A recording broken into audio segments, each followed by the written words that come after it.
اذ قال موسیٰ لقومہ، اور یاد کرو جب موسیٰ علیہ السلام نے اپنی قوم سے کہا، یا قومی، اے میری قوم، انکم ظلمتم انفسکم باتخاذکم العجل، تم نے بچھڑا بنا کر اپنی جانوں پر ظلم کیا۔ یعنی موسیٰ علیہ السلام نے اپنی قوم سے فرمایا کہ میری قوم، تم نے بچھڑے کو خدا سمجھ کر، معبود سمجھ کر اور اس کی پوجا کر کے اپنے آپ کو برباد کیا ہے، تم مرتد ہو گئے ہو۔ کیونکہ ایک مسلمان اگر شرک کرے، کفر کرے تو وہ کافر ہو جاتا ہے، مرتد ہو جاتا ہے۔ فتوبوا الی بارئکم، تو اپنے پیدا کرنے والے کی طرف رجوع لاؤ، یعنی رب کی بارگاہ میں رجوع لاؤ، اس سے معافی مانگو۔ فاقتلوا انفسکم، تو آپس میں ایک دوسرے کو قتل کرو۔ حضرت موسیٰ علیہ السلام کی شریعت میں یہ تھا کہ اگر کوئی مسلمان کفر و شرک کر لے تو وہ مرتد ہو جاتا ہے، اور اس مرتد کی سزا صرف اور صرف موت ہے۔ نبی کریم صلی اللہ علیہ وآلہ وسلم کی شریعت میں یہ ہے کہ اگر ایک مسلمان کافر ہو جاتا ہے، مرتد ہو جاتا ہے، تو پھر اسے مہلت دی جائے گی۔ اگر وہ 3 دن میں اسلام قبول کر لے تو پھر اسے قتل نہیں کیا جائے گا اور اس کے اسلام کو قبول کیا جائے گا۔ اگر وہ مہلت مانگے کہ مجھے 3 دن سے زیادہ مہلت چاہیے، میں سمجھنا چاہتا ہوں، تو حاکم اسلام اسے مہلت بھی دے گا اور سمجھانے کے لیے علماء بھی مقرر کرے گا، اور اگر اس کے باوجود بھی وہ ایمان نہ لایا تو پھر اسے قتل کر دیا جائے گا۔ محترم پیارے بھائیوں، یہ جو مرتد کی سزا کا حکم بیان کیا گیا، اور یہ بیان کیا گیا کہ وہ توبہ کر لے گا، دوبارہ ایمان لے آئے گا تو اسے قتل نہیں کیا جائے گا، یہ عام مرتد کا حکم ہے۔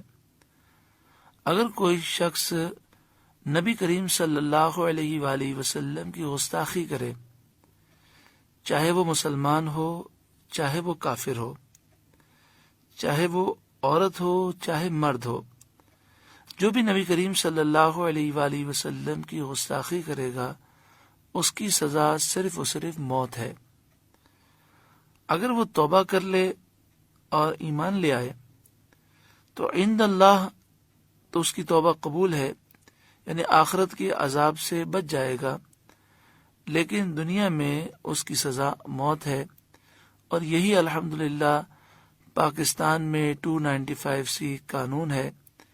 اللہ تبارک و تعالی کرم فرمائے اور ناموس رسالت کا ہم سب کو محافظ بنائے۔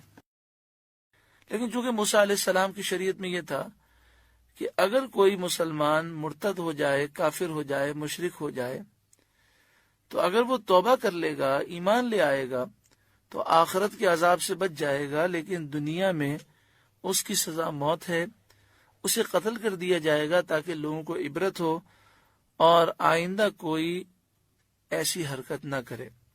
تو چونکہ موسیٰ علیہ السلام کی شریعت کا یہی حکم تھا تو آپ نے فرمایا فَاقْتُلُوا أَنفُسَكُمْ، تو آپس میں ایک دوسرے کو قتل کرو۔ اب یہاں پر معاملہ یہ تھا کہ 6 لاکھ تقریباً بنی اسرائیلی تھے، 6 لاکھ میں سے صرف 12,000 نے پوجا نہیں کی تھی، باقی تمام بنی اسرائیل پوجا کر کے مشرک، کافر، مرتد ہو چکے تھے۔ اب حضرت موسیٰ علیہ السلام کے واپس آنے پر انہوں نے توبہ کی، دوبارہ مسلمان ہو گئے۔ اب ان کے اصول کے مطابق، شریعت کے مطابق قاعدہ تو یہی تھا کہ سب کو قتل کر دیا جائے، تو اس طرح بنی اسرائیل کی تعداد صرف 12,000 بچتی تھی اور ساری قوم اس جرم میں قتل کر دی جاتی۔ تو حضرت موسیٰ علیہ السلام اور حضرت ہارون نے رب کی بارگاہ میں دعا کی، اے مالک تو کرم فرما دے۔ صبح سے لے کر شام تک ان بنی اسرائیل کو قتل کیا گیا جنہوں نے شرک کیا تھا۔ انہیں یہ حکم ہوا کہ وہ اپنی گردنیں جھکا دیں، تو وہ گھٹنے کے بل کھڑے ہوئے اور اپنی گردن کو آگے جھکایا، اور 12,000 وہ افراد جنہوں نے شرک نہیں کیا تھا، بچڑے کی پوجا نہیں کی تھی، وہ ہاتھ میں تلواریں لے کر آئے اور ان کی گردنیں اڑاتے رہے۔ صبح سے لے کر شام تک تقریباً 70,000 بنی اسرائیل مار دیے گئے۔ حضرت موسیٰ علیہ السلام، حضرت ہارون دعائیں کرتے رہے۔ اللہ تعالیٰ نے کرم فرمایا اور فرمایا کہ جو قتل ہو گئے انہیں اللہ نے شہادت کا رتبہ عطا فرمایا، اور جو باقی بچ گئے اللہ تبارک و تعالیٰ نے ان کی توبہ قبول فرمائی۔